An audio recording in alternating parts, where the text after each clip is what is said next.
As-salaam wa-alaikum, brothers and sisters. Welcome to Year 3 of the 17 Verses podcast. I'm your host, Maher Haq.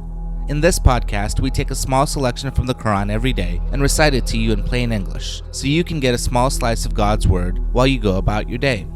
By averaging 17 verses per day, we're able to break the Quran down into manageable pieces and finish it in 1 year. If you enjoyed the podcast, please help spread the word. Tell your friends and family, subscribe in iTunes or Stitcher, and write us a review.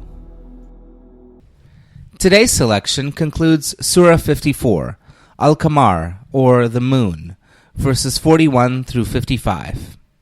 These verses repeat the theme of the previous two sections of this surah.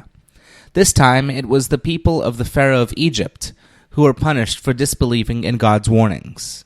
Now the question is asked of us, will we not heed God's admonitions? Bismillahir-Rahmanir-Rahim.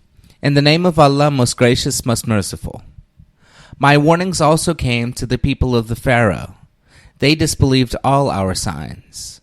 Consequently, we seized them with a seizure of the mighty and powerful. O Quraysh, are your unbelievers better than they were? Or have you been granted an immunity in the sacred books? Or do they say, acting together we can defend ourselves?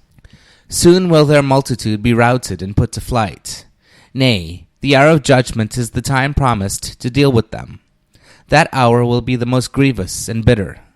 Yet surely the wicked people persist in error and madness. On that day, when they will be dragged into the fire with their faces downward, we shall say, feel the touch of hell. Surely we have created everything in perfect ordainment or destiny and purpose. We command but once, and our will is done in the twinkling of an eye. O disbelievers, we have already destroyed many like you. Will you not take admonition? All that they do is being added to their record books. Every action, small and big, is being noted down. Surely the righteous will be in the midst of gardens and rivers, a place of true honor, in the presence of the Almighty Sovereign. Ameen. This concludes today's episode of the 17 Verses podcast. I hope that this selection helps increase your understanding of the Holy Quran just a little bit. If you like the podcast, you can subscribe in iTunes or Stitcher and write us a review. Or you can grab the RSS feed and put it into your own podcast app. The show notes, including a text version of this episode, can be found by going to 17verses.com. That's the numbers 17, VERSES.com. Thank you, and be well.